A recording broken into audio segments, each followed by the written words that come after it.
Welcome to Hotspot with me, John Pennington, and Matt Carter. It's been a busy week in county cricket. It's a busy week coming up, so we're going to get straight into it, but we are going to talk about the NatWest T20 Blast, the LV County Championship, and the Royal London One Day Cup. Matt, great to catch up with you once again. A really busy time now for county cricket.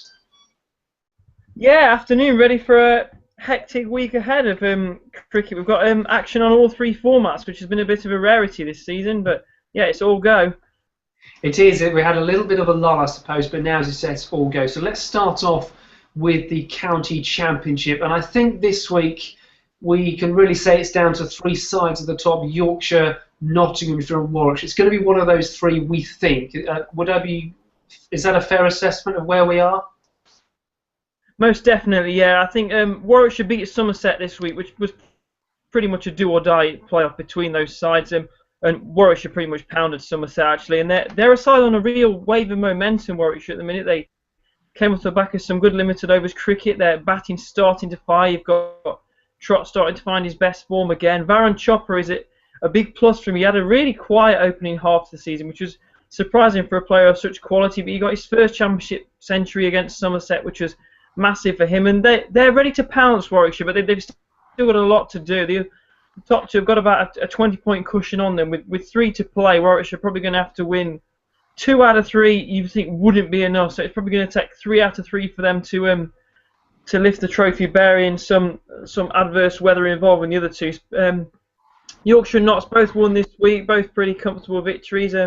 Notts had a little bit more trouble with Northants than we perhaps expected they would have done, but I think that's more of a reflection on Northants perhaps regrouping recently and putting up a better showing rather than Notts struggling, because Notts were they won all the key sessions that they had to win. And Yorkshire beat Sussex, their first back-to-back wins, and they couldn't have been more timely, with Notts obviously winning. And those, I think there's 4 points between them.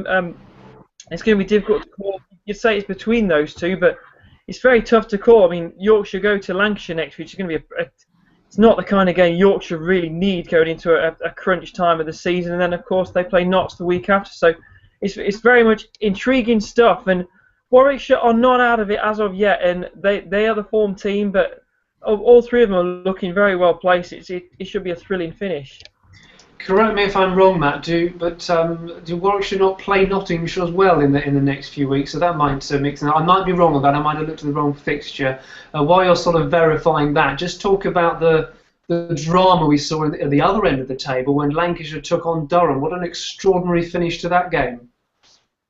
It was an incredible game, a wonderful advert for county cricket, and it was a game that Lancashire had to win as well, just to add extra spice to the meaning of it. I mean, had Lancashire lost, they would have been gone. It would have been them and Northants both being sent back down to the second division, but they clung on. They got a first innings league for, I think, only the second time this season, passed for 100 for only the second time this season, and then set 108 to win. You thought it would be a struggle. Yes, the pitch was testing, and they slipped to 90 for 9, and you thought, here we go again, they're going to fold here. And Tom Smith, arguably the performer of the season, managed to grind them through with Simon Kerrigan, and it's an absolutely massive win. It suddenly puts the defending champions Durham under immense pressure, and they now look precarious. Durham, Lancashire have got a little bit of momentum with that result. They're going to 2020 finals, so that will get a bit of buzz about the place. And Durham aren't taking wickets; they're not scoring runs, so it's a pretty bad combination. That, and with Ben Stokes now departing for England duty, they're plenty for them to be worried about. And just on Warwickshire's remaining fixtures, they actually go to Middlesex, play Northants at home and Durham at home. So it's a pretty nice run in that. You'd think Middlesex haven't won in 6, Durham are struggling, Northants, for all the extra fight they've shown over the last couple of weeks, are still the basement battlers and they still haven't won a game. So fixture-wise, Warwickshire looking pretty handily placed, although, as you say, they probably could do with playing a Yorkshire or a Nottinghamshire to take some points off them.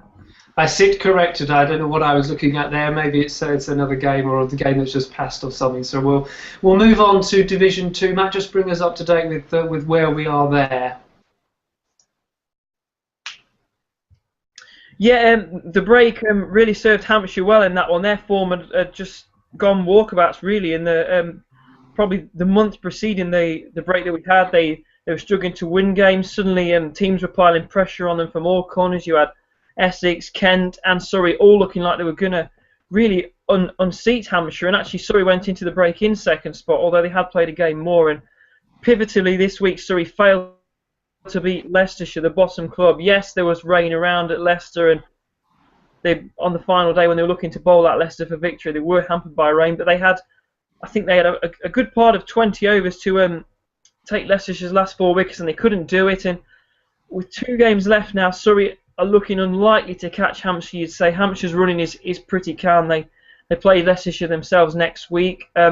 Obviously, in defeating Kent, Hampshire have dealt a damaging blow to their credentials, and you'd say it's looking a long shot for them.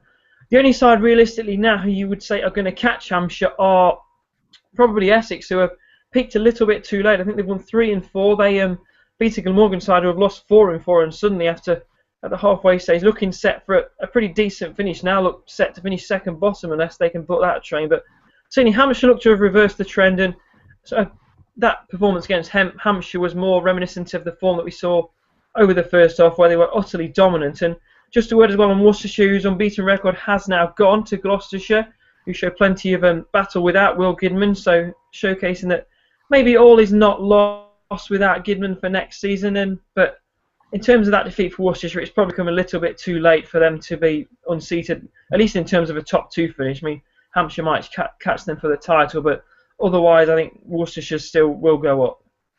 Great stuff. It's fascinating how there's all these sort of different elements. You mentioned Will Gidman there. He's off next year, but not playing, so Gloucester get a chance to see what life might be like without him. And talking of teams getting used to life without players, we heard today that Jim Troughton has been forced into retirement due to his back injury. Matt, just give us your thoughts on that and maybe pay tribute to what a loyal servant he's been to Warwickshire over the years.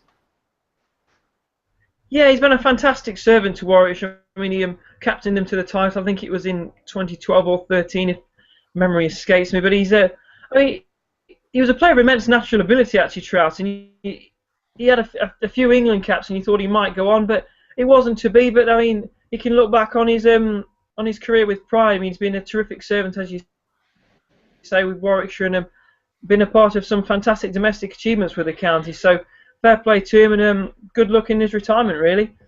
Yeah, I echo everything you've said there, Matt, and I think he was maybe a little bit hard done by to come into the England team only a couple of years after he played first-class cricket. So maybe had he waited a couple of years and then got his chance, who knows? But yeah, we wish him all the best as he begins whatever new venture he's going to go into once he's retired.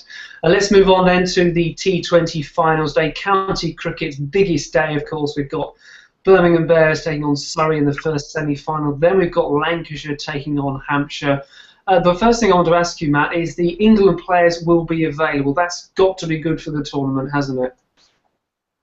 Yes, it has, most definitely. I mean, it is the pinnacle of English domestic summer. And I mean, if these players weren't made available, as they weren't for the quarter-final stage, it devalues the contest, and it is a massive plus. And as you say, this is what people want to see: the best players fighting it out against each other.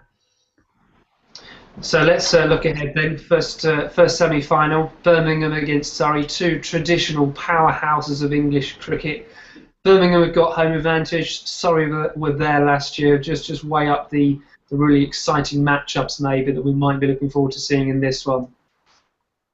Yeah, I mean, Birmingham almost slipped under the radar a little bit. You looked at them as the group stages were coming to a close. They looked like they were lacking in batting firepower. They had to win, I think, their last 3 games, which they did, and I think that is testimony to them that they've got that attribute of winning when it really counts. And they faced off against Essex, one of the favourites, overpowered them, and suddenly that batting firepower is coming. I mean, Chopper is hitting his form, as we said. Ricky Clark has come back and added form, and Ian Bell is going to be a big facet to that team. Yes, he's not the most destructive batsman in a limited overs capability internationally, but domestically it is a huge positive to have him in there, and Chris Wokes will be in there. And it's 2 teams who have relied on bowling strength, really. I think the deciding factor is going to be whose batting lineup can fire on the day. I mean, Surrey have got a talent-littered batting lineup, but the likes of Pearson and Dilshan haven't quite fired in this tournament. They have been over-reliant on Jason Roy, and it is about time for Dilshan or Pearson on this big stage to perhaps take the mantle if Roy inevitably, perhaps he may be due a failure, but the form he's in, you wouldn't be surprised if he blasted them into the final. But I think Warwickshire, it is perhaps a matchup between the best bowler in Jitan Patel and the tournament's best batsman in Jason Roy. It's a very close one to call. I mean, I know Surrey are favourites to lift the title, which I think is a little bit generous because it's hard to call. But they were there last year, which has got to help them. But certainly that one, I think, very hard to call. I think the momentum Warwickshire are on, I'd perhaps favour them. I mean, Surrey have had a bit of a nightmare in the Royal London Cup. They haven't won a game, so I think with the home advantage, yes, it won't be a completely Warwickshire crowd, but it has to favour them.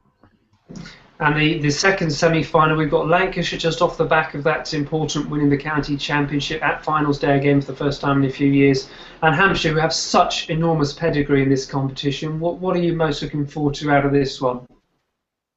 Yeah, it's Hampshire, isn't it? With their this is the 5th consecutive year that they've made the finals day, which is a remarkable achievement, really. And you look at the experience that brings, and it does stack the odds against Lancashire. I think Lancashire are the outsiders to lift the actual trophy, but they've got Josh Butler back, which is absolutely huge for them. He brings firepower like nobody else, and they missed him against Glamorgan in the quarterfinals, and they've also got James Anderson, which should mask the problem that they had in the quarterfinals of not having Junaid Khan. I think Hampshire are favourites with that experience, and the batting line that they've got as well with Carberry, Vince, Maxwell. I mean, I saw them against Nottinghamshire, and they were pretty serene in easing their way to a total of, I think it was about 198, and they just made it look easy. And I think in those big pressure environments, they have to be favourites to prosper in this.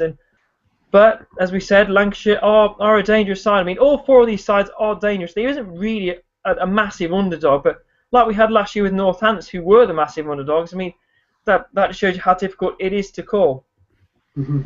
Well, have a little think about who you are going to predict to win, and we're going to finish the show with our predictions, Matt. But before that, just bring us up to date with where we are with the Royal London One Day Cup. It's been a little bit of a topsy-turvy tournament. You mentioned there Surrey haven't won a game. We've seen some other counties who haven't had great seasons in the county championship. Derbyshire, Gloucestershire doing very, very well. But just tell us, with the quarterfinals coming up, what is still to play for?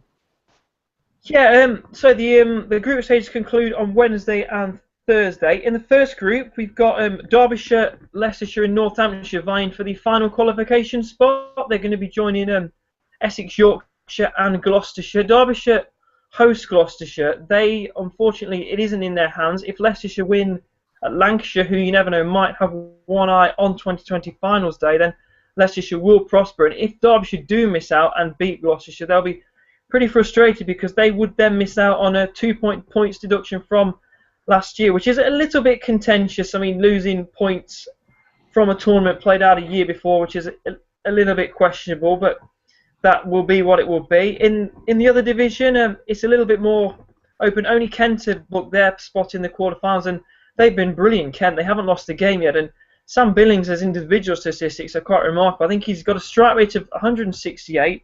He's got a strike rate of 174, averaging 168, and has scored 337 runs, which just, I mean, they're frighteningly good returns they are from Billings. And Kent have just been phenomenal in this tournament. They're probably going to be joined by Notts, Warwickshire and Durham, but Somerset could unseat one of those sides. They need to beat Surrey in their last game, and either, should they win, they would go level with Durham on run rate, and potentially the loser of a game between Nottinghamshire and Warwickshire. So it's all to play for, and it's been a pretty good tournament, actually. I mean, it's been a little bit up and down. It's been a little bit hard to track with fixtures scattered around here and there, but it's certainly been a massive upgrade on what we saw last year with a complete handful of meaningless games. This one, with it being only 8 group games, is a huge improvement, and the quarterfinals editions is a massive positive as well.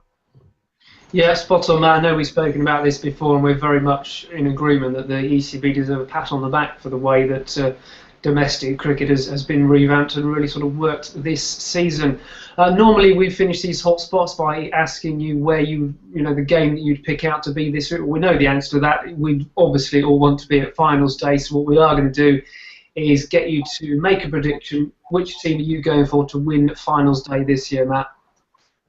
I'm going to go for Warwickshire, I think, or Birmingham, as they should be called in this format. I think they've got a little bit of momentum behind them, and they've got Ian Bell, I think, is a big addition. Chris Wokes helps them out a lot, and Chetan Patel is a massively underrated cricketer, and nobody's been applying the stranglehold better than them. And often in these 2020 finals days, it is the side with the best bowling attack who tend to prosper, because you can just get the pressure built via that. But Who knows? I could probably be completely wrong with that, and Jason Roy could blast them out at the semi-final stage. But playing at Edgbaston, they'll know the wicket. I'm definitely going to go for Birmingham, I think. Well, between us, we've definitely got one of the finalists, Matt, because I'm going to go with Surrey. I think I went with them right at the very start of the season. I can't remember what my exact reasons were, but I've gone for them. I'm going to stick with them. I know it's against them. They're against Warwickshire at home. They play in that first semi-final, which is sometimes tough for teams to go through, then go away for an hour or two, and then come back. But I just think they've got enough in their lock. We've talked about Jason Roy, Dilshan Peterson, to blast their way through to the final and win. So I'm going to go for Surrey. So there we are. So Matt, thank you very much for your time today. I think we've packed an awful lot in this week's hotspot, probably breaking a record or two there. So thank you very much for that. No problem. Thanks very much. Yeah, it's been action-packed, most definitely. Great stuff, and do enjoy your action-packed week of county cricket, whichever team you follow. Thank you very much for watching us here on Cricket World TV.